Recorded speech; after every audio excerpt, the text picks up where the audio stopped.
rapat-rapatkan jasad kita. Mudah-mudahan Allah cantumkan, rapatkan hati-hati kita, insya-Allah. Ini akan datang untuk solat Jumaat. Jadi dia orang istimewakan time lebih kurang dalam pukul 10 suku. Untuk saya stop. Okey, baik, alhamdulillah. Baik, Allahumma salli ala Sayyidina Muhammad. Kita mengucapkan terima kasih kepada sahabat kesayangan, kekanda Kak Dahliana, Cikgu Dahliana Muhammad Dagang. Hafal nama penuh ni. Tu untungnya kalau di Facebook guna nama penuh. Okey, Ustazah ingat. Masya Allah. Jadi alhamdulillah, syukur pada Allah telah dimulakan dengan Ummul Kitab. Maka hari ini insya-Allah pagi ni kita teruskan saja. Bismillahirrahmanirrahim. Alhamdulillahi rabbil alamin, wassalatu wassalamu ala asyrafil anbiya'i wal mursalin wa ala alihi wa ashabihi ajma'in. Rabbi shrah li sadri wa yassir li amri wahlul 'uqdatam min lisani yafqahu qawli. Rabbi yassir wa la tu'assir ya karim. Rabbi zidni ilma warzuqni fahma. Assalamualaikum warahmatullahi wabarakatuh. Assalamualaikum. Baru dengar ada orang sikit. Okay, alhamdulillah. Baik, setinggi-tinggi syukur pada Allah Subhanahu wa taala, izin dan limpah kurnianya dapat kita bersama-sama pada pagi yang barakah, Sayyidul Ayyam, penghulu segala hari, hari Jumaat. Mudah-mudahan sunnah Nabi sallallahu alaihi wasallam yang besar sebenarnya kita tak perasan, tapi setelah majlis ilmu bertebaran di sana sini tahu dah ya, antara yang rugi kalau kita tak jadikan amalan malam tadi ataupun siang hari Jumaat ini adalah membaca surah Al-Kahfi. Okay, jadi mampukan juga walaupun sebenarnya macam tak mampu. Tapi kita duduk dalam majlis ilmu seperti hari ini juga adalah sunnah yang jangan pernah kita tinggalkan. Sebab Nabi SAW cukup suka kita duduk dalam keramaian majlis ilmu, duduk mendengar tausiah, duduk mendengar nasihat-nasihat Allah dalam Quran, menyambung apa yang lisan Nabi SAW yang mulia pernah sebutkan. Berada pula di tempat yang Allah suka, yang Nabi suka, itulah masjid, tempat sujud. Masjid ni maksudnya tempat sujud yang mana tanda kepatuhan, ketundukan hati seorang hamba. Jadi bila kita melangkahkan kaki ke masjid, rumah Allah, buang segala takabur, buang segala ego, bongkak, sombong, kerana kita nak merendahkan hati kita.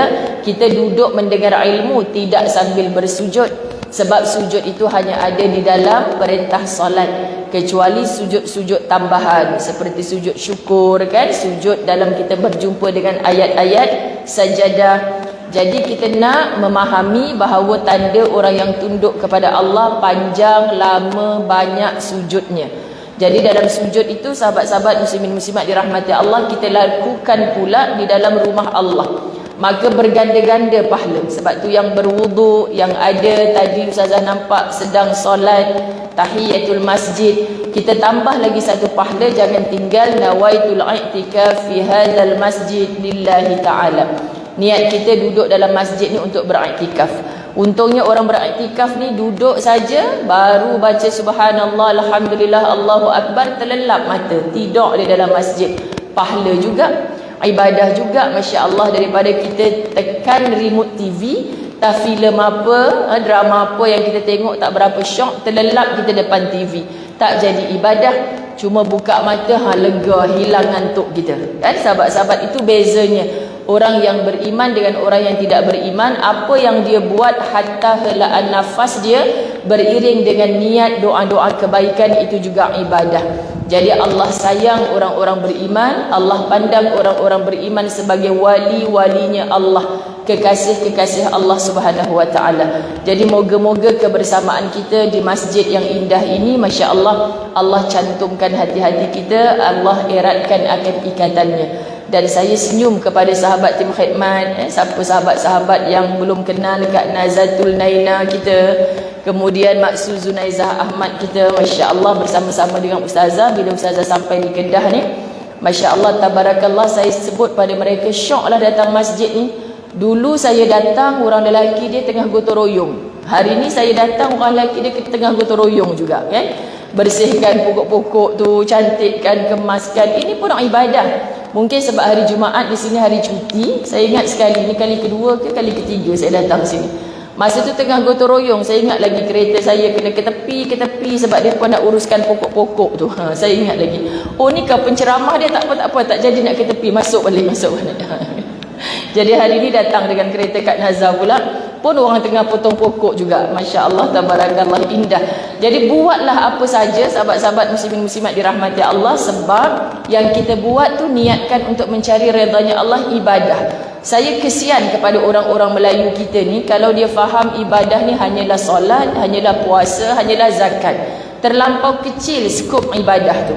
Sebenarnya sangat luas. Orang Kedah hari Jumaat ni cuti, jangan biarkan anak kita tidur sampai matahari tinggi.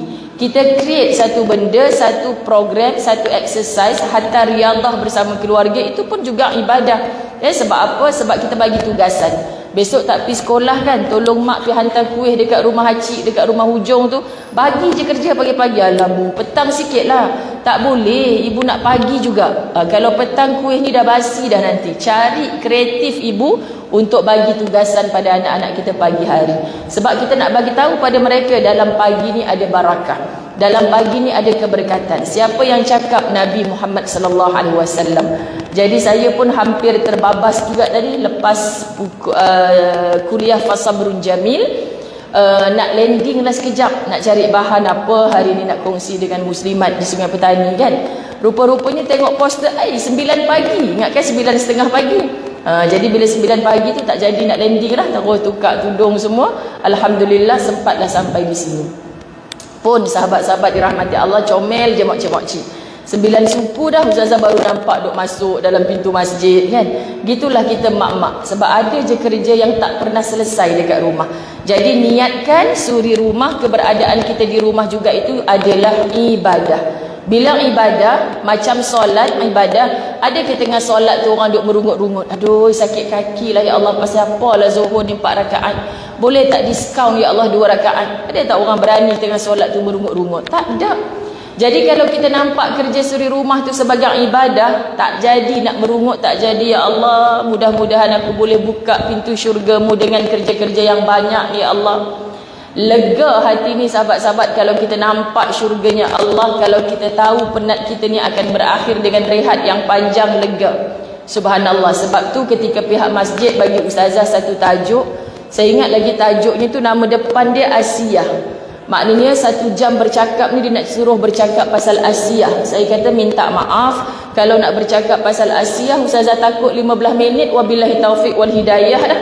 Sebab semua orang dah tahu dah cerita pasal Asiyah. Ustazah nak cari part yang mana untuk bagi panjang tu. Jadi kita tukar sabarlah. Kan sabar duduk di depan, seteguh hati Asiyah. Sebab dalam hebatnya Asiyah, kagumnya kita dalam kehidupan manusia bernama Asiyah adalah sabarnya dia berdepan dengan suami seperti Fir'aun. Faham ya sahabat-sahabat muslimat? Jadi saya minta tukar sikit tajuk tu, sabar tu duduk kat depan. Maka hari ini dalam tempoh lebih kurang 1 jam, saya dah dibisikkan tadi kena berhenti jam 10 suku. Jadi dah mukaddimahnya saja dah 9.30 kan sahabat-sahabat muslimat dirahmati Allah. Sabarlah seteguh Asiyah. Maka disebabkan ramai yang menyapa saya, ustazah saya sahabat Latahzan, ustazah saya sahabat Latahzan, saya pun bawalah kitab Latahzan. Kalau nanti balik boleh rujuk semula bab 220. Bab 220 muka surat 435 ada tajuk khas bersabarlah. Ni kan lama dah kita tinggal. Okay, jadi saya nak ulang balik bersabarlah. Nanti penghujung sebelum kita tutup baru kita patah balik kepada cerita Asiyah. Itulah isterinya Fir'aun yang kita nak tiru sungguh-sungguh betapa tingginya sabarnya dengan ujian. Orang yang paling hampir, yang paling dekat dengannya, yang paling menguji kesabaran. Ibu-ibu dirahmati Allah, kita tak pernah tertinggal daripada perkara seperti ini. Kadang-kadang yang menguji kesabaran kita adalah orang yang tidur sebantal dengan kita. Yang menguji kesabaran kita adalah anak zuriat yang lahir daripada rahim kita sendiri. Yang menguji kesabaran kita adalah kerja, lubuk rezeki kita. Yang menguji kesabaran kita adalah yang melekat pada tubuh badan kita. Apa maksud? Pasal apa aku tak cantik macam orang lain ni. Dia komplain mata dia komplain hidung dia komplain segala yang ada pada tubuh ni. Padahal bersabarlah dengan apa yang Allah beri, dah indah, sempurna, cantik. Tinggal lagi kita tak cukup sabar, kita tak cukup syukur dengan apa yang Allah berikan pada kita. Belum lagi cerita jauh-jauh ni. Tetamu jauh datang rumah kita, buat hal pula dalam rumah kita, sabar je lah aku orang ni. Kan maknanya setiap hari kita berperang dengan ujian sabar. Betul kan ibu-ibu dirahmati Allah? Hari-hari kena bersabar. Jadi kita nak sebut sabar ni bukan kerja setahun sekali, ada musim sebulan sekali, seminggu sekali, tidak. Hari-hari pun kena bersabar. Sebab dalam nak meneruskan diri kita sebagai abdun, hambanya Allah Subhanahu Wa Taala pun memang kena bersabar. Kan? Sebab kita penat, kita letih hari-hari ada je kerja. Tapi kerja tu kena tinggal sekejap demi kerja kita yang hakiki. Itulah tujuan Allah lahirkan kita ke atas muka bumi Allah ni semata-mata untuk beribadah kepada Allah. Jadi mana ibadah yang wajib, mana ibadah yang kita kena teruskan sebagai seorang isteri, sebagai seorang ibu. Mudah-mudahan tak ada satu ruang waktu 24 jam yang Allah beri, hatta tidurnya kita niat untuk berehat malam nanti itu juga dipandang sebagai ibadah oleh Allah. Faham ya? Jadi semua boleh jadi ibadah. Subhanallah, kalau kita faham bahawa hidup ni semata-mata untuk mengabdikan diri kita kepada Allah.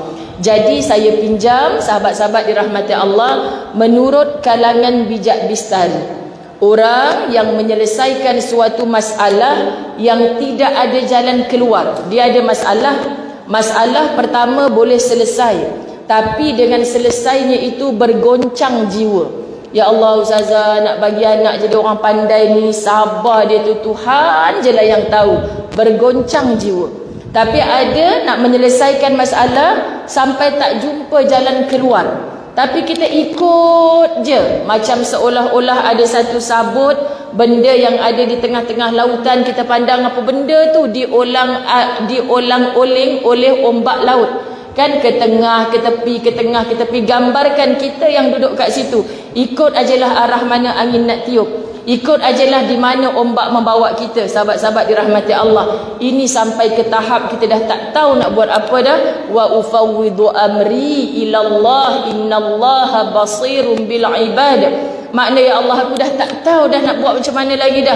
Hal soal urusan diri aku ni aku serahkan segala-galanya kepada Engkau ya Allah. Rupanya Allah memang tunggu saat begitu. Allah nak tunggu kita. Oh, tak apa lagi, aku kalau susah suami aku ada kaya raya ni, aku tak apa lagi anak-anak aku kuat-kuat belaka ni, aku tak apa lagi jiran tetangga aku hebat rajin menolong ni. Itu belum lagi kita mencari Allah. Sampai ke satu saat semua kita akan diuji, kita rasa tak ada siapa dah boleh settle masalah kita kecuali Allah. Seharusnya rasa itu kena sentiasa ada, ujian besar ataupun ujian kecil. Tetapi sahabat-sahabat dengan sabar dan sabar lagi dan sabar lagi dan sabar lagi, kita jumpa satu tahap betul dah ya Allah, tak ada siapa boleh tolong aku kecuali Engkau. Sebab tu kitab Al-Tahzan mengajar kita untuk menyelesaikan suatu masalah yang kita tak nampak jalan keluar, satu je jalannya adalah bersabar. Jadi banyak diterjemahkan ke dalam bahasa Melayu peribahasa orang-orang Arab. Pertama, sabar adalah kunci kejayaan. Nak berjaya mesti sabar. Tak mungkin berjaya tanpa sabar. Anak-anak kita nak ambil SPM sekarang, bukan bulan 11, bukan bulan 12 dah, tapi bulan 3. Sabar kan? Ada orang yang susah hidupnya, yang ada masalah. Budak-budak sekarang tingkatan 4 tak nak pergi sekolah dah. Sebab apa tak nak pergi sekolah? Sebab main TikTok je boleh dapat duit. Tak payahlah nak pergi sekolah. Duduk universiti, dapat best student tahun 2, mengadu dekat mak nak berhenti universiti. Kan nanti habis dapat degree pun bukan boleh dapat kerja bidang tu. Ibu bagilah, abang nak berhenti ni, abang nak berhenti, nak buat full time, nak jadi YouTubers. Banyak ibu-ibu, ayah-ayah yang mengadu pada ustazah. Macam mana lagi nak pujuk ustazah tak mau genggam degree ni? Sebab mereka kata duduk depan handphone je boleh dapat duit. Allahu Akbar, duit saja yang mereka nampak. Dengan duit ni sahabat-sahabat, macam mana nak besarkan anak-anak kita nanti? Kamu sekarang ya budak bujang, anak remaja. Lepas 10 tahun, apa yang kamu nak didik anak kamu? Tu yang lahir daripada benih kamu yang menumpang rahim isteri kamu nanti, amanah Allah yang kita kena besarkan. Syahadah tu bukan sahaja dengan lisan, tapi kena dengan pembuktian amal. Apa yang anak kamu nak tunjuk dalam kehidupan ini? Aku hanya mengagungkan Allah, menyerahkan diri aku kepada Allah, dan aku hanya nak ikut contohnya Rasulullah. Kamu tak belajar semua tu. Alah ibu, kakak bukannya nak jadi ustazah pun belajar kat universiti. Nak jadi doktor je, dia kata. Tapi dalam ilmu kedoktoran, berapa banyak kamu jumpa maha besarnya Allah melalui kajian itu, kajian ini. Allah akan tunjuk semua cabang ilmu, akhirnya nak jumpa, oh Allah lah pencipta kepada segala-gala. Sebab tu kamu belajar bidang apa, kalau hati kamu tunduk kepada Allah, kamu akan semakin nampak dan semakin dekatkan hati kamu kepada Allah. Jadi jangan pernah kata, ustazah yang jadi ustaz, imam, al-hafiz ni bagus-bagus belaka. Tak ada siapa nafi. Tapi jangan terkejut, bergelar ustaz saja subuh pagi tadi pun tak bangun. Ada ke ustazah? Pasti ada. Sebab bukan gelaran yang membawa kita ke dalam syurga Allah, tapi bagaimana kita mendekatkan hati kita kepada Allah. Ibu-ibu, ayah-ayah yang dirahmati Allah sekalian, kita pandang dalam membesarkan mereka ini, pasti Allah uji kita dengan sabar. Sabarlah ustazah, nak nombor 1 perangai macam ni, anak nombor 2 begini, anak nombor 3 begini. Betul, tak habis cerita. Jumpa ngeteh sembang dengan kawan-kawan, habis cerita hal anak sajalah. Sebab tak habis cerita. Nak bercerita, sabarnya kita menguruskan anak-anak. Tapi yang paling berjaya adalah yang paling tinggi sabarnya. Orang sabar sangat kurang keluh kesahnya. Orang sabar tak sebut-sebut di lisan, tapi bikinnya tiada. Orang sabar banyak berbikin, banyak beramal, tapi kurang cakapnya. Macam mana nak dapat semua tu sahabat-sahabat muslimat dirahmati Allah? Sebab kita tak nampak lain cabaran-cabaran dalam sabar, tapi kita nampak kejayaan fid dunya wal akhirah. Kan itu yang kita minta saban hari. Rabbana atina fid dunya hasanah wa fil akhirati hasanah wa qina adzabannar. Belajar menggetarkan suara bila kita sebut wa qina adzabannar, wa qina adzabannar. Minta jauh dari neraka, barulah jauh dari neraka itu kejayaan yang sebenar. Kalau kita kata anak kita gagal, jangan malu dengan orang, tapi malu dengan Allah. Ni ada ciri-ciri orang yang tak layak syurga ni. Kalau dikejut subuh pun tak mau, disuruh tutup aurat pun menengking-nengking ibu ayahnya. Sahabat-sahabat dirahmati Allah. Jadi macam mana kita nak pujuk hati mereka? Takutkan mereka dengan api neraka Allah. Bukan takut, malu mak ni jadi AJK masjid, anak sendiri tak pergi masjid. Jangan gitu. Nanti anak-anak kita makin tak nak buat. Sebab apa? Sebab kita ajar mereka takut dan malu kepada manusia, tidak takut dan malu kepada Tuhannya. Subhanallah. Kedua, barang siapa bersabar, maka dia akan berjaya mengatasi permasalahan. Buah kesabaran itu adalah kejayaan. Panjang sikit peribahasanya, diterjemahkan oleh Dr. Aid Al-Qarni ke dalam bahasa Melayu. Maksudnya sahabat-sahabat dirahmati Allah, siapa yang berjaya mengatasi permasalahan, mereka ikut jalan mana? Tak ada pilihan lain kecuali jalan-jalan sabar. Jadi kalau kita kata manisnya sebuah kejayaan, kerana dia dah melalui pelbagai perit, derita dan halangan. Anak-anak sekarang dia jumpa kita, ustazah macam mana nak pakai kereta besar, ustazah macam mana nak jadi bos, ustazah macam mana nak sekian. Dia punya nampak tu kejayaannya saja. Dia tak nampak tangga jenis apa yang kita mendaki untuk mencapai kejayaan. Jalannya adalah sabar. Ada tak jalan shortcut ustazah? Tak payah lalu batu kerikil, tak payah lalu lopak-lopak yang dalam, tak payah lalu ni semua susah payah ni, tak ada. Semuanya kena melalui rintangan susah payah. Ada orang boleh dapat shortcut, mak dia kaya, dia jadi kaya, tapi nikmatnya takkan dapat macam orang yang melalui kepayahan untuk menikmati kejayaan tersebut.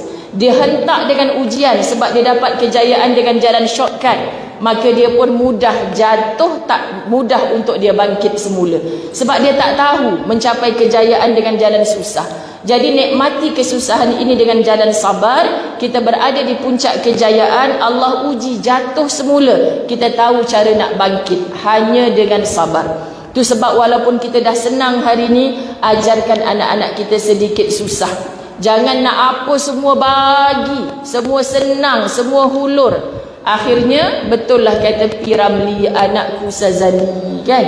Kalau dulu bapa kan apa bahasa dia, sahabat-sahabat dirahmati Allah, sekarang baru nak marah, tak jadi apalah sahabat-sahabat.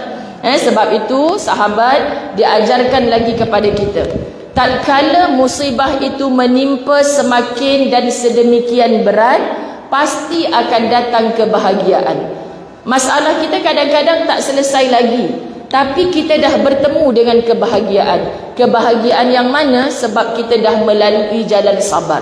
Kadang-kadang kita nak capai A, tapi kita kena melalui B, C, D, E. Banyak yang kita lalui sahabat-sahabat. Kita nak settle masalah kita dengan A, tapi kita bertemu dengan B, kita bertemu dengan C. Oh, aku jumpa orang ni, aku belajar satu benda.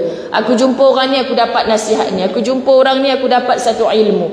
Maka subhanallah, Allah lambatkan perjalanan kita menuju kejayaan. Melalui jalan sabar itu bertambah-tambah ilmu dan pengalaman hidup kita. Sebab tu Masya Allah, tabarakallah, Allah yang berjanji bersama sulit yang kita dapat ini, tempuhlah sebagai hamba yang bertakwa. Tempuhlah dengan jalan-jalan sabar. Pasti bersamanya Allah akan selitkan kepada kita kesenangan atau kejayaan. Tapi kita tak yakin dengan janji-janjinya Allah. Kita hanya mudah terpedaya dengan apa yang dimainkan oleh media sosial. Kawan-kawan kita, anak-anak perempuan kita yang mudah terpesona dengan bahasa-bahasa cinta lelaki yang belum dinikahi. Kan nanti kalau dah kahwin, abang sekian. Hari-hari abang pergi masjid ke main. Hari nikah je nikah kat masjid. Lepas tu tidur tak pergi masjid lagi dah. Macam mana ustazah, saya macam termenyesal lah kahwin dengan dia. Kan? Termenyesal lah pula. Subhanallah. Masa cinta tak fikir, sahabat-sahabat dirahmati Allah. Lepas dah menjadi isterinya, baru nak sebut menyesal. Dulu masa bercinta tu, pegang tangan, orang tu tak menyesal. Kan, subhanallah, dibelai dengan kata-kata janji manis. Itulah lelaki yang paling ideal untuk kita. Main lagi sebab dirasakan lazat, dicampakkan selera-selera oleh iblis laknatullah. Tetapi bila dah bernikah, Masya Allah, tunggu suami depan pintu. Ready nak air panas ke air sejuk ni, kalau cuaca macam ni. Itu pun jadi ibadah. Kita rasa tak apalah, boleh ambil air sendiri kat bawah tu. Masya Allah, kita tak nampak perkara ni jadi ibadah. Kita tak menyulam ia dengan kesabaran. Subhanallah, sebab tu hari ni bukan sedikit anak-anak remaja kita yang belajar di universiti. Saya buat program online, program hadir. Akan ada je soalan yang kat tangan. Ustazah, salah ke kalau saya berdoa dan berniat tak nak kahwin selama-lamanya? Ui, menggigil tubuh kita sahabat dirahmati Allah. Mereka siap doa solat hajat khas tak nak kahwin selama-lamanya. Kau dah kenapa? Sehebat Rabi'atul Adawiyah? Itu soalan ustazah.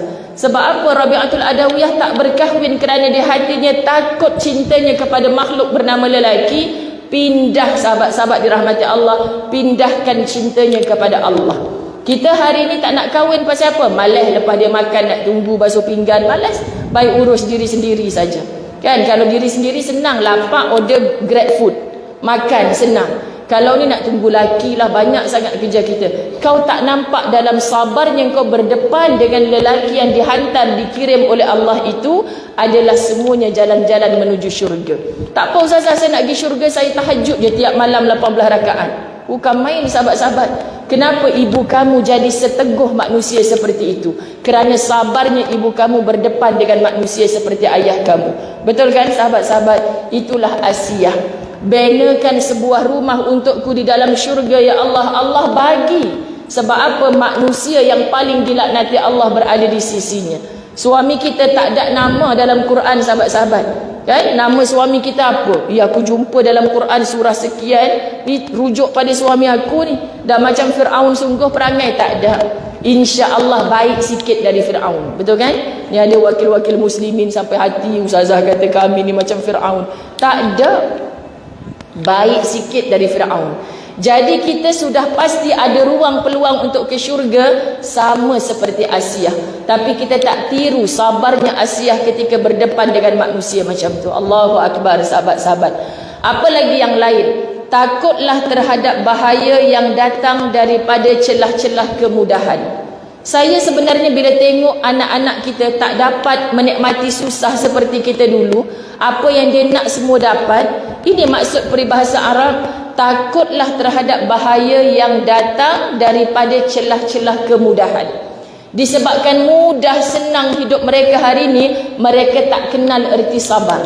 Faham? Jadi sahabat-sahabat, banyak bahaya akan datang. Jadi jangan ajar mereka kemudahan, kesenangan tanpa usaha. Pujuk bagaimana caranya, tunjukkan, ceritakan. Ustazah, kalau saya ulang-ulang cerita dulu mak susah nak pergi sekolah pun adik-beradik 4 orang. Ayah beli sebatang pensel potong 4 ni. Ada ke ibu-ibu dengan petani yang rasa macam tu? Saya pernah dengar cerita seorang ibu macam tu. Biar betul, satu pensel potong 4. Kan subhanallah potong 4. Subhanallah sahabat-sahabat. Sebab abang pakai satu, kakak pakai satu. La ilaha illallah. Berapa lama tu bertahan? Biarlah tulisan tebal macam mana. Kalau boleh jangan asah. Sebab apa? Sebab nanti cepat pendek lah pensel tu. Bayangkan macam mana dia nak menulis ketot pensel tu. Tapi jadi orang belaka. Kita hari ni anak main jentik-jentik pensel, buat mainan atas meja, sahabat-sahabat dirahmati Allah. Beli satu kotak terus. Habis dah. Habislah ibu. Kalau buat sedekah tak apa. Tapi habis segala, subhanallah. Sebab senang nak dapat. Allahu Akbar ya Karim. Haraplah beroleh manfaat daripada adanya larangan. Pesan pada anak-anak kita, bila mak larang tu mesti ada sebab. Pepatah Arab kata, haraplah beroleh manfaat daripada adanya larangan. Kenapa Quran melarang jangan minum arak? Kan hari ni kenapa poster dinding mana-mana jangan hisap dadah? Biar apa saya nampak dekat jalan-jalan dekat KL tu, biar cucuk vaksin, jangan cucuk dadah. Sabar je lah kan, macam kempen sahabat-sahabat dirahmati Allah. Saya faham lah maksud dia jangan cucuk dadah tu, tapi macam melampau sangat bahasa dia kan sahabat-sahabat. Maksudnya anak-anak muda boleh menempelak. Dalam Quran tak ada pun diharamkan dadah. Ustazah cuba cari ayat mana, surah mana. Oh sombong mereka sahabat-sahabat. Kita yang mengaji Quran sungguh dah tak ada perkataan dadah dalam Quran. Tapi Masya Allah, kalau kita rujuk perundangan Islam Quran, hadis, subhanallah sahabat-sahabat, bukan dua ni saja, tapi ada ijma', ada qiyas. Kita rujuk kepada para mufti kita. Kita bukan mufti, kita ni banyak benda yang tak reti. Para mufti kita buat keputusan, subhanallah, mereka berijtihad. Itulah kalau diharamkan dadah ni menyamai dengan pengharaman arak dalam Quran. Sebab kita ambil jadi mabuk, kita ambil jadi hilang ingatan. Mak diugut-ugut dengan pisau, bagi duit aku nak beli barang aku. Dah tak ingat dah kena hormat mak ayah dan sebagainya. Okay, sahabat-sahabat dirahmati Allah. Jadi larangan dalam Islam tu ada sebab. Larangan oleh ibu dan ayah tu ada sebab. Bila kita ikut perkara yang tak dibolehkan, jangan buat. Yang dibolehkan, buat banyak-banyak. Kita ikut sahaja mudah, manfaatnya besar pada diri kita.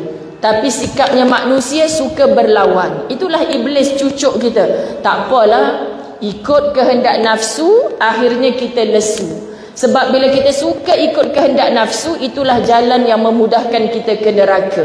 Kita tahu nafsu kita bersuara ni, buatlah sikit je, hari ni je, hari cuti kot. Nanti besok lusa kau taubatlah. Subhanallah, kita perangi dia. Aku tahu kau suka, tapi Allah tak suka, Nabi tak suka. Jadi satu mujahadah ini, perjuangan yang begini hebat, kita akan bertemu dengan manfaat. Sebab tu ibu-ibu berhati-hati. Kalau semua yang anak kita nak tu kita main bagi, tanpa kata no, tanpa bagi syarat, nanti akhirnya sahabat-sahabat dia tak reti. Nak bersabar dalam penatnya menanti satu-satu keindahan yang Allah janjikan. Allahu Akbar. Ini baru sebahagian.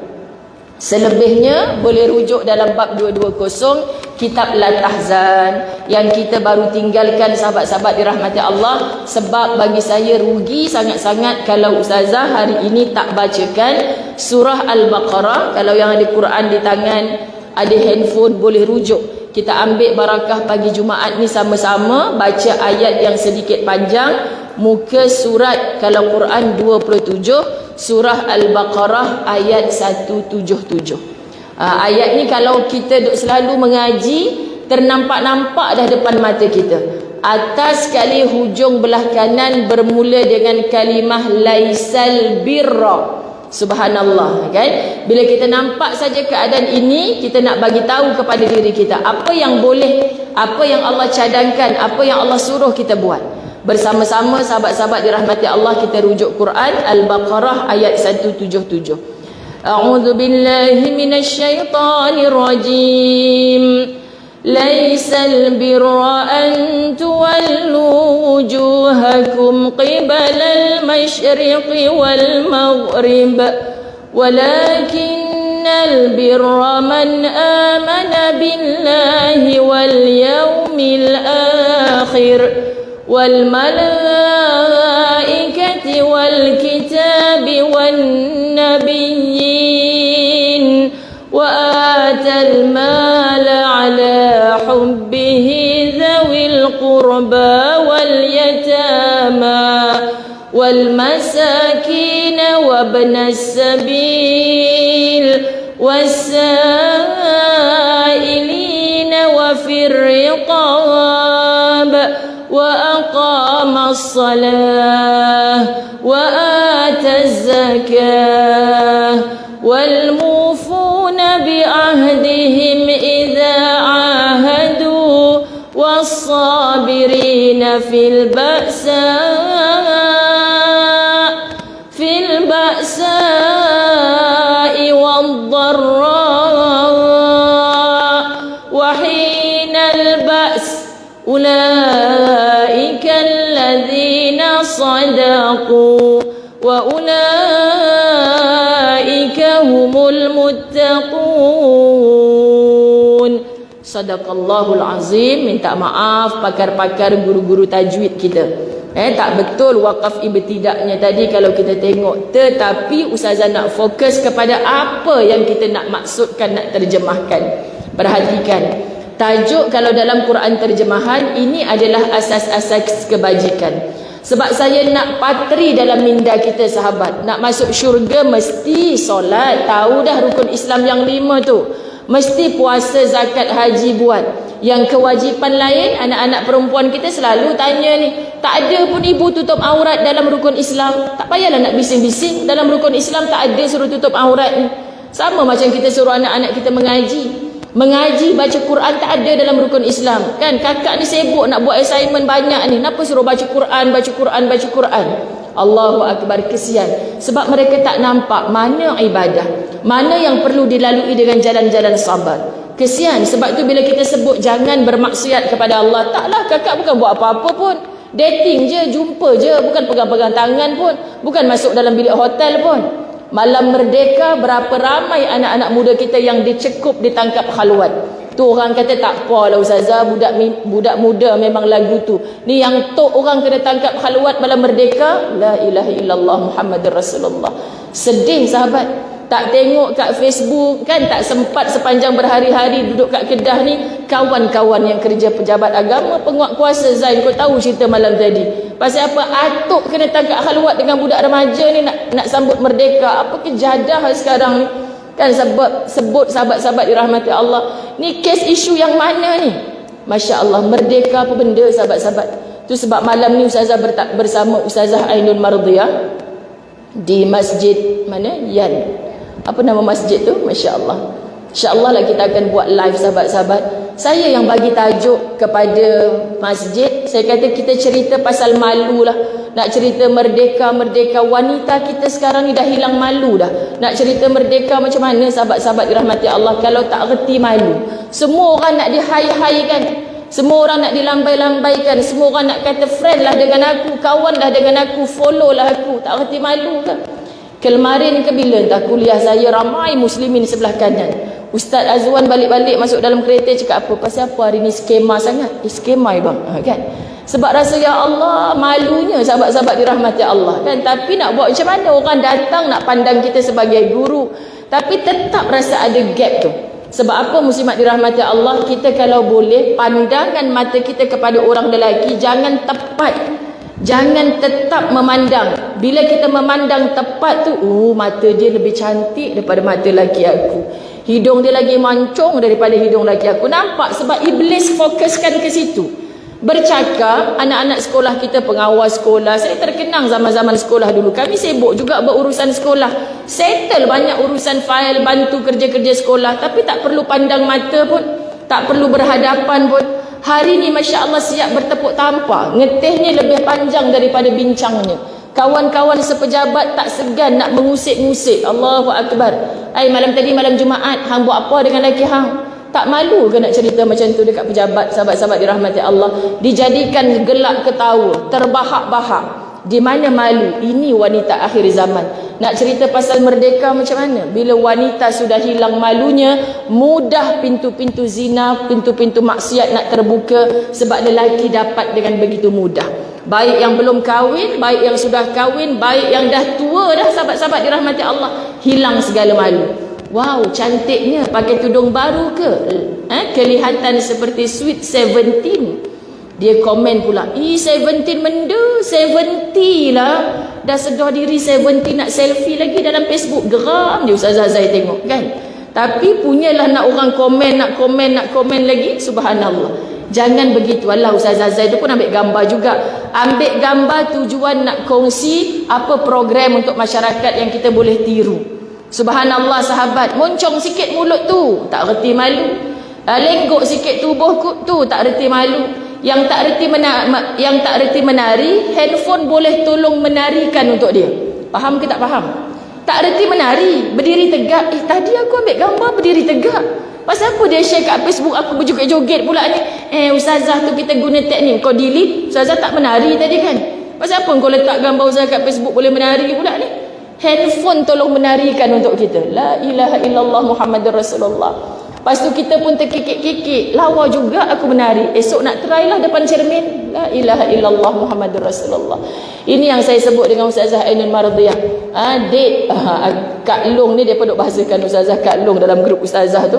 Malam ni tukar lah Ustazah jadi moderator. Hampa lelaki bini kan bagi ceramah malam ni. Sebab Kak dah bagi tajuk dah. Malam ni kuliah Ustazah yang kelima ni, takut tak larat suara kan, Ustazah nak dengar je. Bahas. Mana Acik Kak Long, gambar poster tu Kak Long bercakap dengan saya. Sebab syok muslimat nak bahas pasal malu ni di hari ni. Tak payah kata rujukkan Quran, hadis. Nabi bagi tahu dah malu tu separuh daripada iman. Kita tak sabar hari ni untuk menempuh. Orang tu boleh Ustazah, ini boleh, kenapa saya tak boleh? Rosak habis. Tolong jaga ibu-ibu dirahmati Allah. Jangan seronok kalau tengok anak dara kita kan ditatap oleh ramai lelaki macam tu. Ayah-ayah tak ada cemburu. Ayah pun friend kamu tau. Ayah tengok gedik sungguh kat dalam tu pasal apa? Delete balik.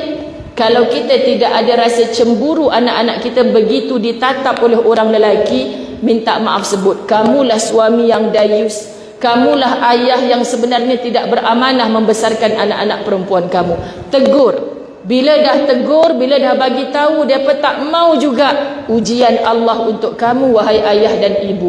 Doa dengan air mata siang dan malam. Beri petunjuk, beri hidayah kepada anakku, ya Allah. Jangan tergelincir ke jalan-jalan maksiat. Sebab mereka tak faham apa maksud maksiat. Ingat pegang tangan, ingat tidur kat hotel sama-sama je. Sebenarnya maksiat itu antaranya juga adalah orang yang sudah hilang malunya. Orang yang tidak sabar menempuh kehidupan-kehidupan yang penuh dengan ujian. Ini maksiat, sedang menderhakai Allah. Alah, akak buat dosa kecil je, bukan dosa besar pun bu. Jawab lagi. Dosa kecil atau dosa besar yang kamu sedang derhakai itu adalah Allah yang maha besar. Faham ya ibu-ibu yang dirahmati Allah? Tak ada rasa takut dipandang oleh Allah yang maha besar. Ini kecacatan kita. Bukan kerana orang tak sembahyang hari ni. Sebab majlis ilmu bertebaran. Semua orang dah faham sembahyang tu wajib, tutup aurat tu wajib. Semua orang dah tahu. Kalau dia tak tahu, ada kematian dalam masjid, jenazah nak disembahyangkan, jenazah nak diziarahi dalam masjid, capai cari kat bonet mana selendang aku ni. Nak masuk masjid, tenggek dulu selendang atas kepala. Pasal apa hang tak bogilkan saja kepala tu? Tak payahlah tenggek selendang. Tak boleh lah Ustazah nak masuk masjid. Tahu pula. Masya Allah, tabarakallah. Semua orang tahu bahawa itu kewajipan. Tapi sebab hatinya bermaksiat kepada Allah, tak mau sahabat-sahabat, itulah maksudnya menderhakai Allah yang maha besar. Kesian.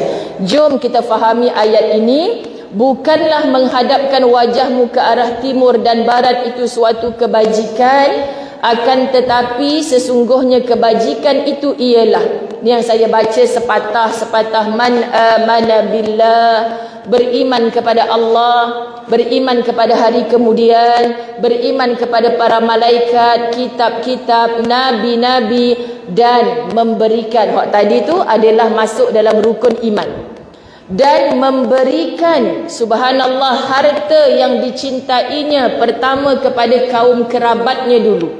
Sebelum kita bersedekah, panjang luaskan ke mana-mana, dalam keluarga kita siapa yang paling patut dibantu. Kita nampak dengan mata kita, oh adik ipar saya sekarang ustazah sejak kencing manis kena potong kaki ni tak boleh kerja dah. Tapi tak pernah bersedekah kepada adik kita dan anak-anak buah kita tu. Pasal apa? Hanya semata-mata hati benci dekat adik ipar tu. Dahlah dulu kahwin tak ada restu mak ayah, lepas tu kahwin asyik makan, kerja sampai kencing manis, kena potong kaki, padan muka dia. Mu nak padan mukakan adik ipar yang kamu benci, tapi yang kamu zalimi adik-beradik kamu sendiri dan anak-anak buah kamu itu adalah darah daging kamu. Subhanallah, sahabat-sahabat dirahmati Allah. Abu Bakar As-Siddiq yang sebiji meniru akhlaknya Nabi Muhammad sallallahu alaihi wasallam pernah nak terbuat begitu. Kan marah sebab sepupunya tumpang fitnah kepada Aisyah dalam peristiwa hadisul ifk, tapi datang teguran daripada Allah. Mu sebenarnya tahu saudaramu tu memang dalam kesusahan, hanya disebabkan dia buat macam tu pada kamu, menyakiti hatimu, kamu tak nak tolong dia dah, padahal dia kerabat kamu. Pi hantar tolongan pada dia. Sahabat-sahabat muslimin muslimat, para rasul, sahabat radhiyallahu anhum ditegur oleh Allah sekali terus berubah. Kita berkali-kali ditegur. Ikutkan dendam, ikutkan hasad, ikutkan benci kita pada si fulan, anak dia kita benci sama, adik-beradik dia kita benci sama. Apa kes? Tu bahasa orang KL. Sahabat-sahabat dirahmati Allah, wajar ke orang mana-mana kita bantu? Semalam saya dapat, nanti saya share, ada masa dalam Facebook saya, ustaz sahabat kami di Kemboja, alhamdulillah ustazah, duit yang dikirimkan hari itu dah berjaya membina rumah asnaf. Ibu tunggal yang tak ada suami, yang anak-anaknya dulu ditompangkan duduk bawah rumah orang ni. Kat Kemboja tu rumah tinggi-tinggi tau sahabat-sahabat. Kalau kita lalu depan rumah depa kan, sebab bawah rumah tu depa bela lembu pula. Kan macam mana Ustaz Azwan kata, macam mana yang tidur bau taik lembu kat bawah tu? Depa dah sebati dah dengan bau taik lembu ni. Kebanyakan rumah ada lembu kat bawah tu, ada maknanya orang ibu tunggal bawa 3 orang anak, 3 ke 4 orang anak duduk di bawah rumah orang tumpang sebab tak ada rumah. Jadi mereka minta ustazah kalau nak buat rumah kecil je, duit kami ni ada RM lebih kurang 10,000 cukup dah nak buat satu rumah. Itu dia, kalau kat KL ni manalah kat Malaysia nak buat rumah harga 10,000 daripada tapak ada, tapi nak buat rumah 10,000 siap macam mana sahabat-sahabat? Tapi mereka kat sana alhamdulillah cukuplah untuk ibu ni dengan anak-anaknya menumpang teduh, ada dah rumah atas nama dia. Jadi saya kata alhamdulillah, syukur. Tapi bila tengok gambar tu menggigil tubuh. Ya Allah Tuhan, aku bantu memudahkan urusan saudaraku yang jauh ni. Apa hubungan aku dengan kaum kerabat? Ada tak adik-beradik kita yang tak dibantu lagi? Ada tak orang yang dekat dengan kita tak dibantu lagi? Sebab pesanan Allah Subhanahu Wa Taala, mu suka tak suka dengan depa ni, zawil qurba.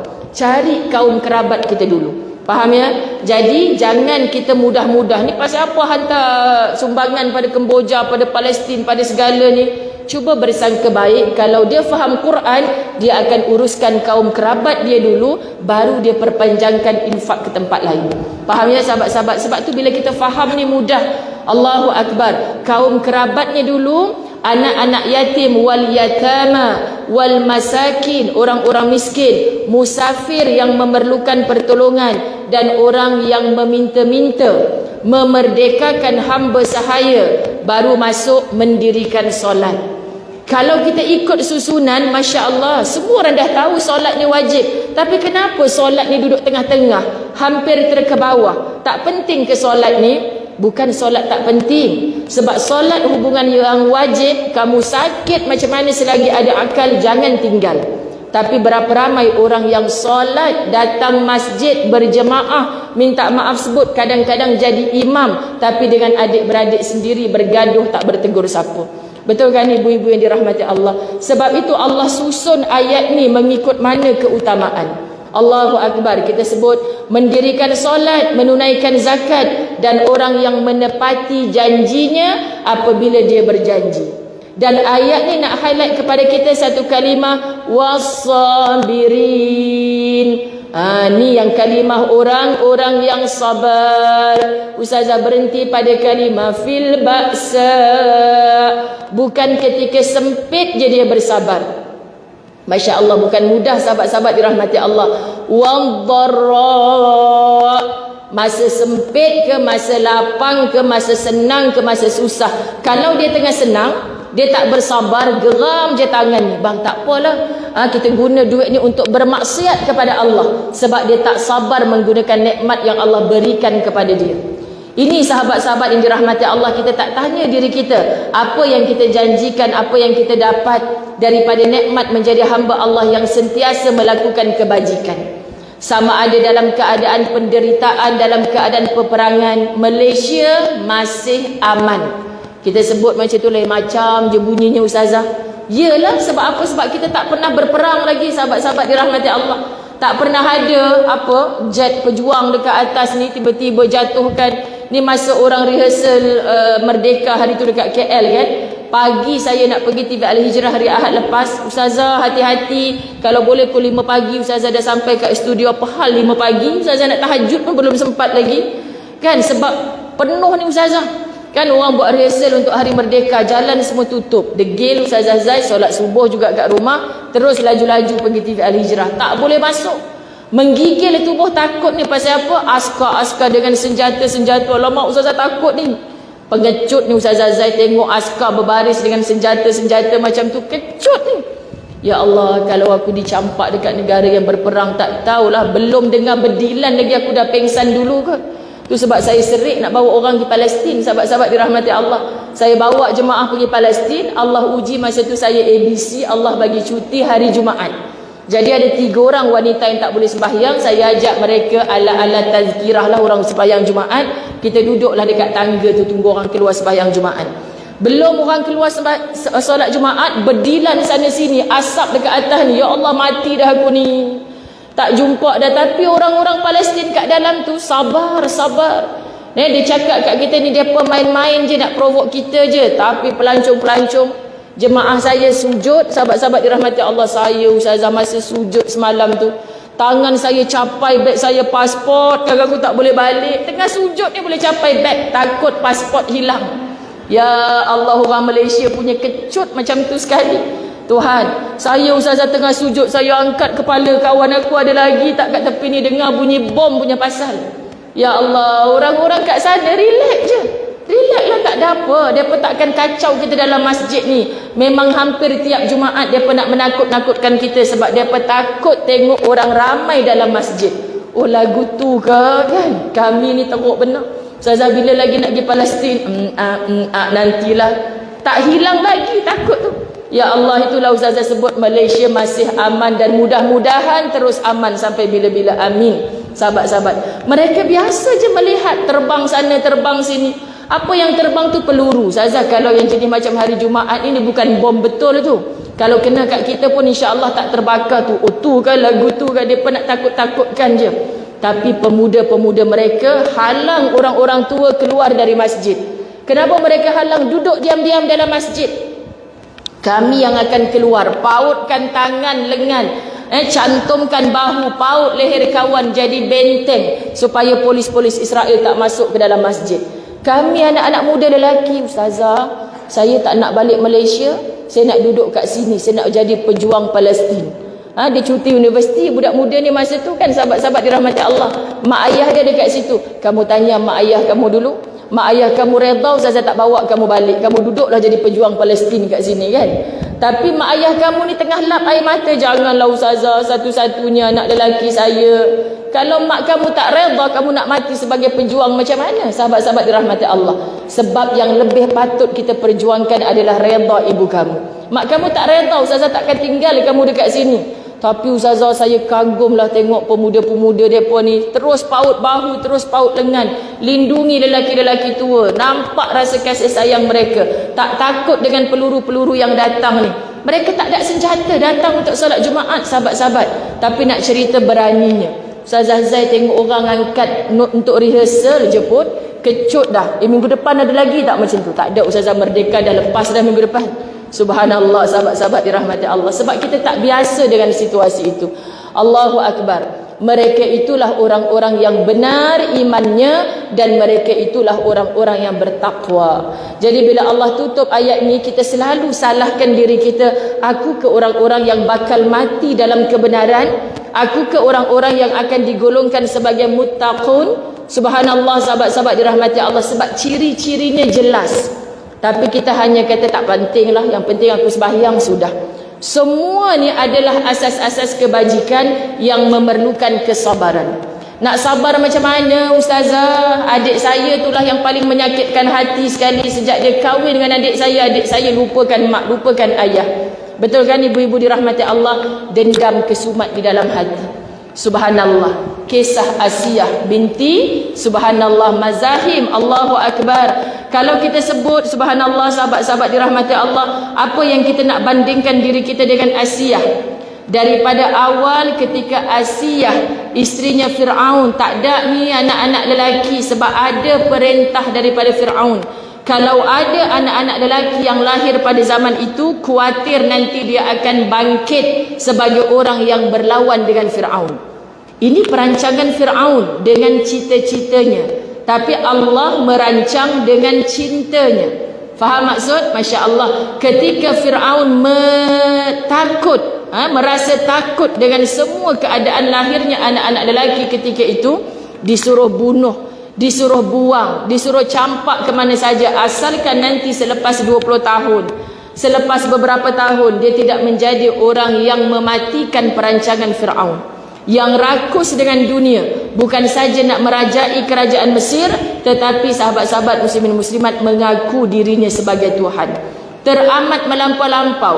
Tapi Allah takdirkan ibunya kepada Nabi Musa alaihissalam melahirkan zuriat, diperintahkan oleh Allah untuk menyusukan, letakkan ke dalam satu bekas dan hanyutkan kepada sungai yang begitu besar, sampai perkara tersebut kepada depan istana Fir'aun.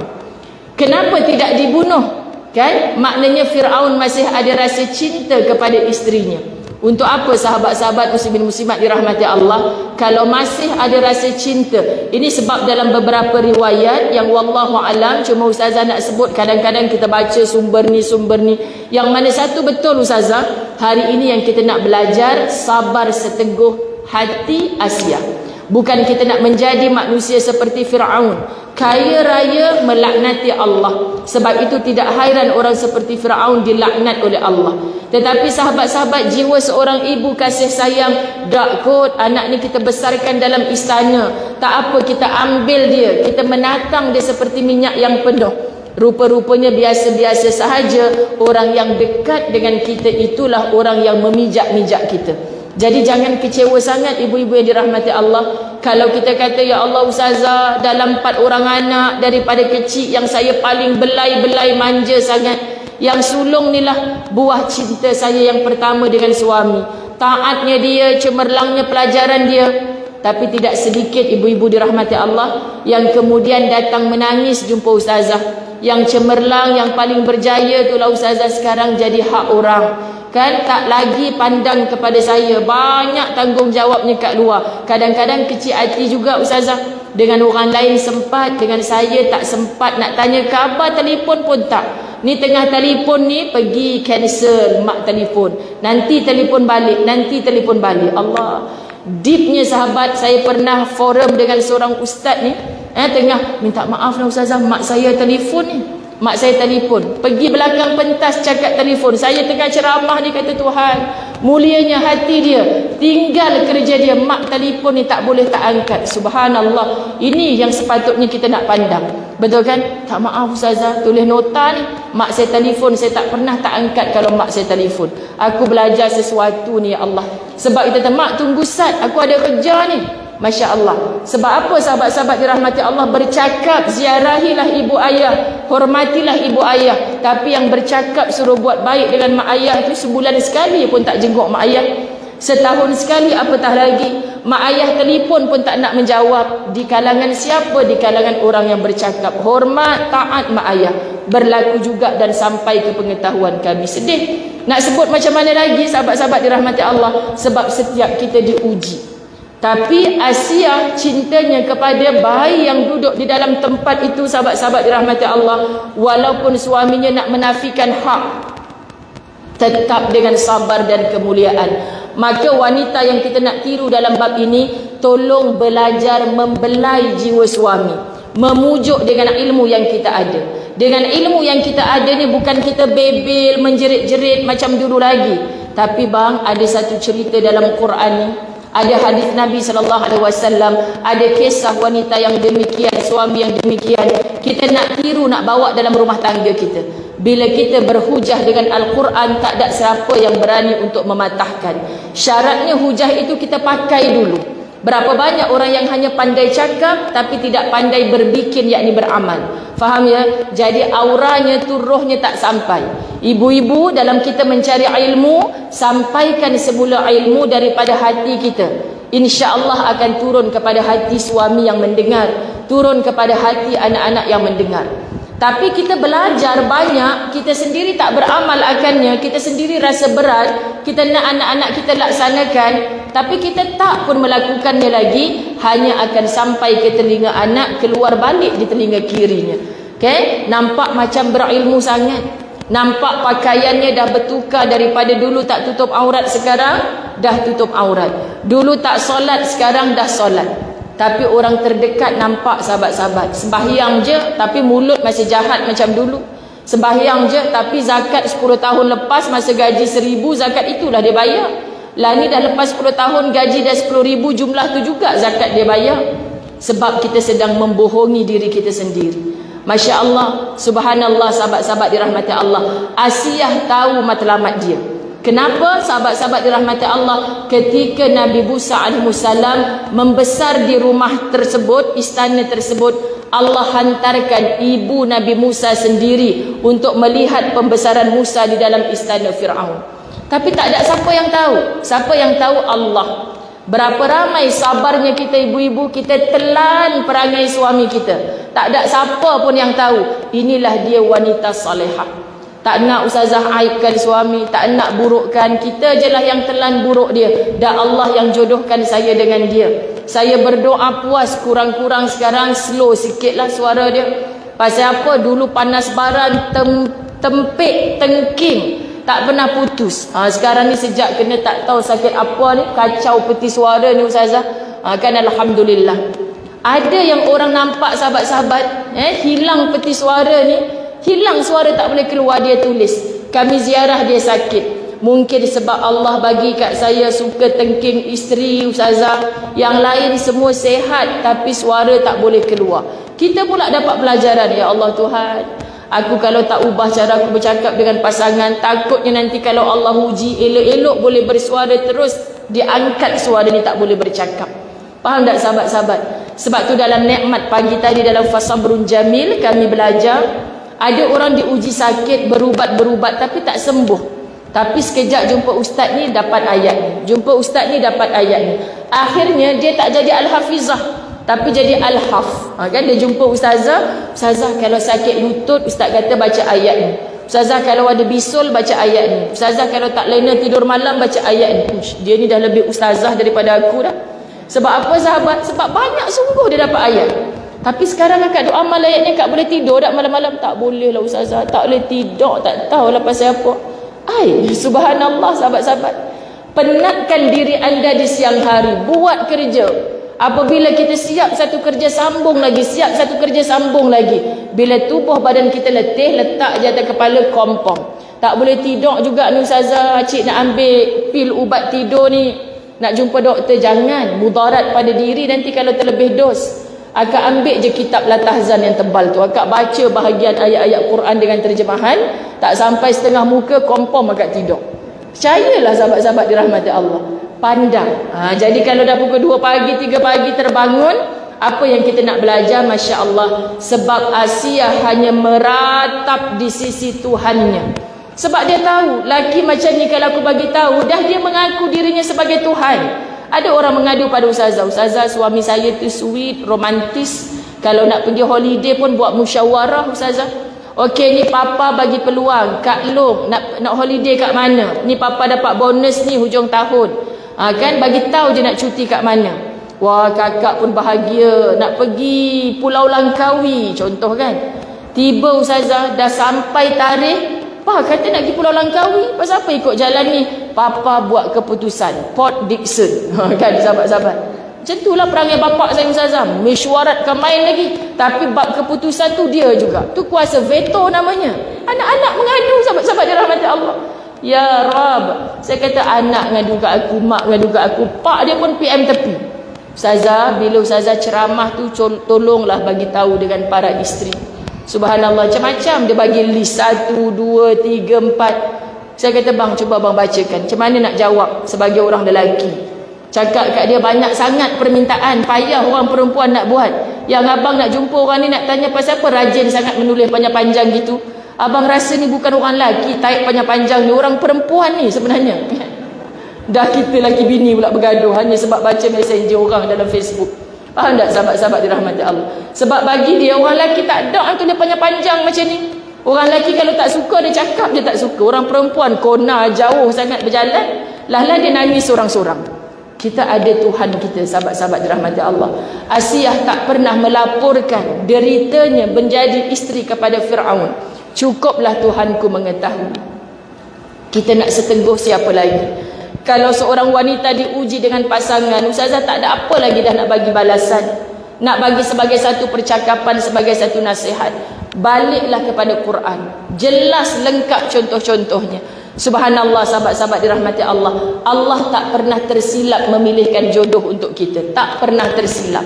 Sebab tu kalau kita mengadukan apa saja, cuba pandang dulu, ya Allah, kalau aku tak dapat pasangan yang macam tu, mungkin kurang rintihan aku kepada Engkau, ya Allah. Saya dah jumpa ramai ibu-ibu yang dulu tidak bertahajud, sekarang tahajudnya setiap malam. Hanya kerana apa? Diuji dengan pasangan. Betul kan sahabat-sahabat dirahmati Allah? Sebab pasangan saya jadi macam ni ustazah, dulu sayang sekarang tak sayang. Saya kata, Kak, saya tak ada nasihat apa. Tengah malam tolonglah panjangkan sujud, mengadu dengan Allah. Allah tahu. Kita duk cerita kat Facebook, kita cakap kat orang, akhirnya orang tak tahu masalah rumah tangga kita, orang jadi tahu. Allah yang kita tak nampak depan mata kita, Allah Maha tahu. Dan kalau kita seolah-olah mendengar suaranya Allah, bukan aku tak tahu lepas 30 tahun perkahwinan kau akan jadi lagu ni. Aku Maha tahu. Faham ya sahabat-sahabat? Tapi ada sebab untuk menarik kamu semakin dekat dengan aku. Kerana suami yang begitulah aku semakin dekat dengan engkau, ya Allah. Aku semakin merintih dengan engkau, ya Allah. Kawan-kawan kita pelik. Dulu hang banyak cakap, sekarang sejak engkau jadi isteri ni kau banyak senyap. Dalam hati kata sebenarnya kau banyak nak cakap kat hang, tapi dah laki aku kan telan aje lah. Faham ya sahabat-sahabat dirahmati Allah? Telan tu bukan dengan kosong, tapi telan tu sahabat-sahabat dirahmati Allah, belajar, cari ilmu, ambil lagi ruang dan peluang. Jangan ada hari tanpa majlis ilmu. Boleh ibu-ibu di Sungai Petani ni, jangan ada hari tanpa majlis ilmu. Malam tadi pun saya jumpa, terima kasih ustazah, tiap-tiap hari jadi teman saya setiap pagi ketika saya nak menjahit. Oh ya Kak, tukang jahit ke? Kalau tak ada suara ustazah pagi-pagi nak menjahit pun tak semangat. Macam-macam masalah lah dalam hidup ni ustazah. Aku ni tak pandai menjahit, tiba-tiba duduk atas mesin jahit orang. Bukan sebab Ustazah Zai sahabat-sahabat, tapi ayat Quran yang saya tolong bacakan dengan izin Allah. Ustazah Zai bukan orang alim, tolong bacakan. Sejuk hati Ustazah dengan ayat Quran yang Ustazah syarah. Sejuk hati Ustazah macam ni rupanya nasihat Nabi. Sejuk hati Ustazah dengar, rupanya bukan kita seorang ada masalah, orang-orang terdahulu pun diuji oleh Allah. Nampak tak sahabat-sahabat? Sebab tu majlis ilmu ni sebagai satu terapi. Kita pergi je majlis ilmu dalam keadaan jiwa kita sesak dengan masalah. Tiba-tiba bila kita dengar ustaz syarah satu ayat, ustaz ni tahu ke masalah aku ni? Macam tengah cakap pasal aku je ni kan? Betul tak ibu-ibu dirahmati Allah? Sebab tu Allah paksa kita datang pada hari tu. Aku nak telefon Ustazah Zai, saya tak jawab je telefon, tak jawab je WhatsApp, pergi majlis ilmu dah. Ustaz ni sebenarnya mengantuk, tapi tiba-tiba dia baca satu ayat ni, kita pula jadi segar. Ustaz ni macam tahu je masalah aku hari ni. sebenarnya Allah yang tolong jawabkan melalui lisan yang ustaz tu tolong bacakan. Sebab Allah sampai ke setiap hati kamu, duhai para ibu. Allah tahu.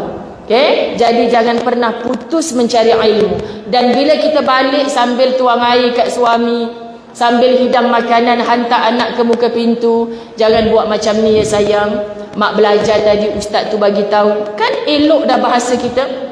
Dah sedikit dah bahasa-bahasa yang tidak disukai Allah. Dah makin banyak dah perkongsian kepada seluruh ahli rumah kita. Cakap dah ustazah, berbuih dah mulut tak mau berubah juga. Berbuih sungguh dah ke belum mulutnya cik? Taklah, berbuih lagi, tak mati lagi kan ustazah. Maka bercakaplah sampai betul-betul berbuih. Okay, sahabat-sahabat dirahmati Allah, selagi tak berbuih jangan berhenti bercakap. Sebab saya selalu cakap pada suami-suami yang menonton, kadang-kadang dalam live ni ramai je orang lelaki, sahabat-sahabat dirahmati Allah. Bersyukurlah kalau isteri masih mau pok-pek bersyukur. Kalau balik senyap semacam, kan sahabat-sahabat dirahmati Allah, tu tandanya apa? Kak, saya nak tanya akak satu je. Suami akak tu yang akak mengadu-ngadu kat saya ni, ada tak jahat macam Fir'aun? Tak adalah ustazah, baik sikit. Kan itu jawapan dia, sahabat-sahabat dirahmati Allah. Jadi kita nak sebutkan apa yang akak dah cakap dekat dia. Dia tahu dah isi hati akak? Tak tahu ustazah. Jadi kita tak bagi tahu, kita tak cakap, kita tak bincang, macam mana dia nak tahu? Sebab sahabat-sahabat dirahmati Allah, kalau komunikasi sudah mati, pasti jangan bohongi diri. Itu tanda kasih sayang kita juga sudah mati. Kan? Jadi kalau kita masih mau berbahasa, berbicara, Masya Allah, tolong sulami bahasa dan bicara kita dengan bahasa-bahasa cinta. Apa bahasa cinta? Rujuk kepada Quran, lembut hati kita. Rujuk kepada hadis, mencair segala kekerasan di hati kita. Minta dengan Allah, bantu aku ya Allah untuk terus sabar. Siapa yang kita nampak depan mata kita? Wanita-wanita yang dijamin syurga. Siapa antaranya lisan Nabi SAW sebut? Itulah Asiyah, isteri Fir'aun. Ya Allah, kalau aku nak komplain diri aku ni dapat pasangan begini-begini, mengapa mereka tidak pernah merungut, tak pernah berkeluh kesah pun?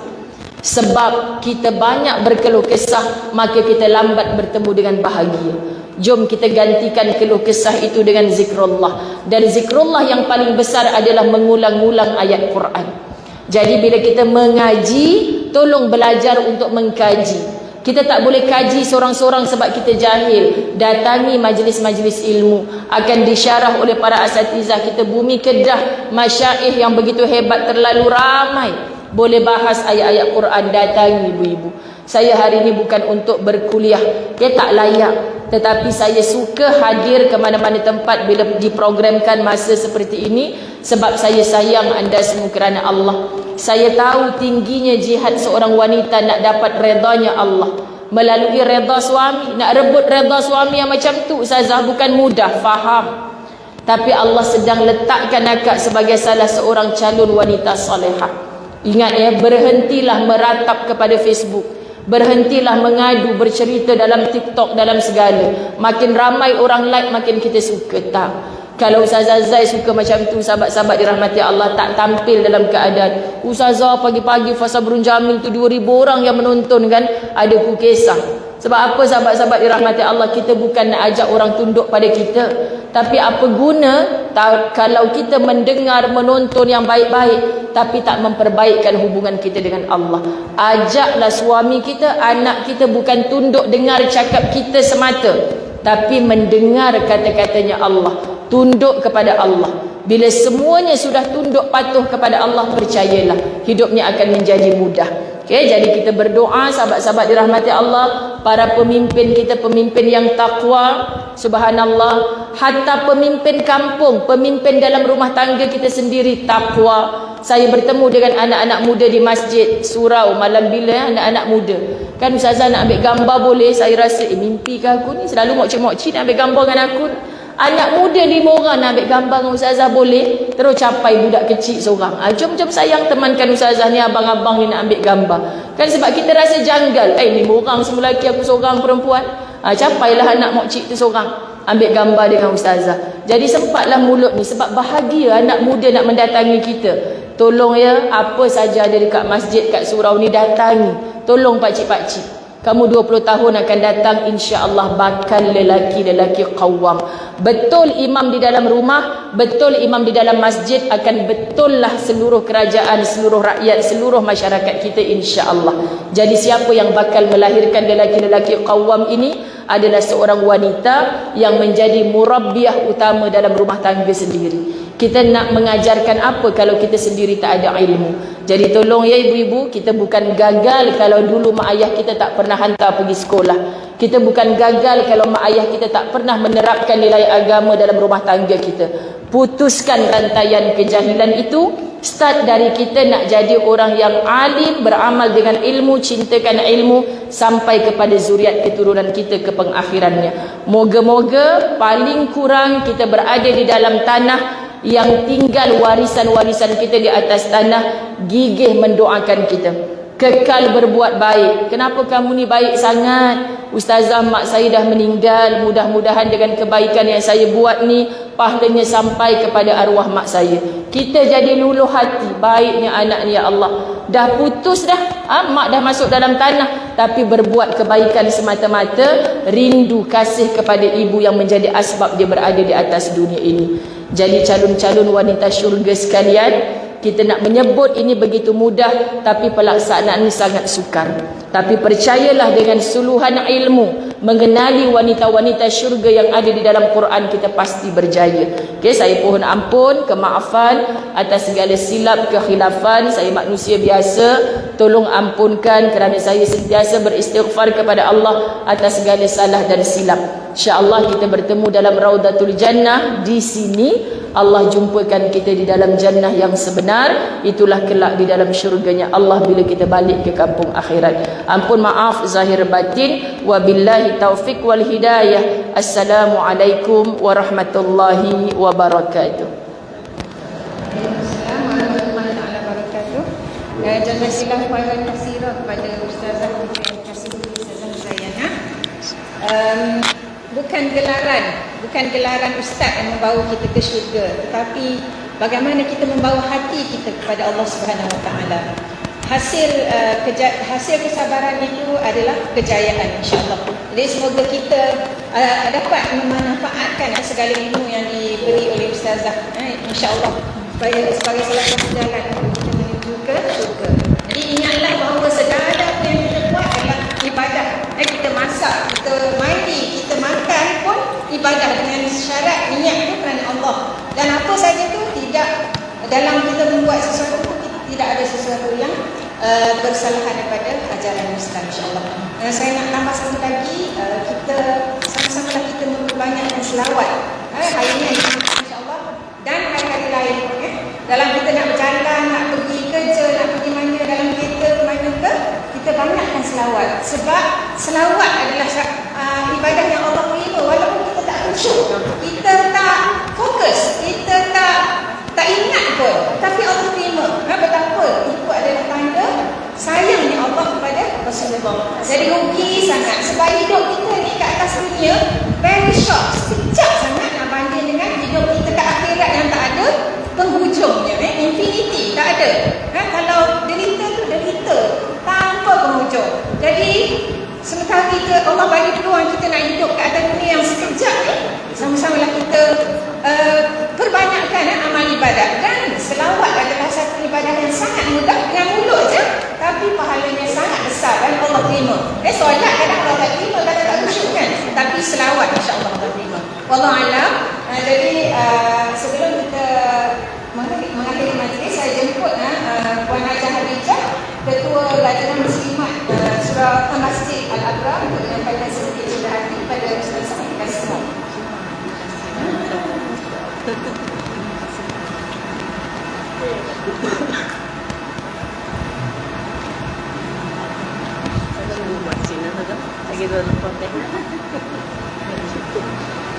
Sebelum berakhir, ada pengumuman daripada masjid. Di belakang ada tahun mangsa banjir Pakistan. InsyaAllah sama-sama kita keluar untuk bersedekah untuk membantu sahabat-sahabat kita di Pakistan. Wallahualam. Jadi kita tangguhkan dulu majlis kita dengan tasbih kafarah dan surah Al-Nas.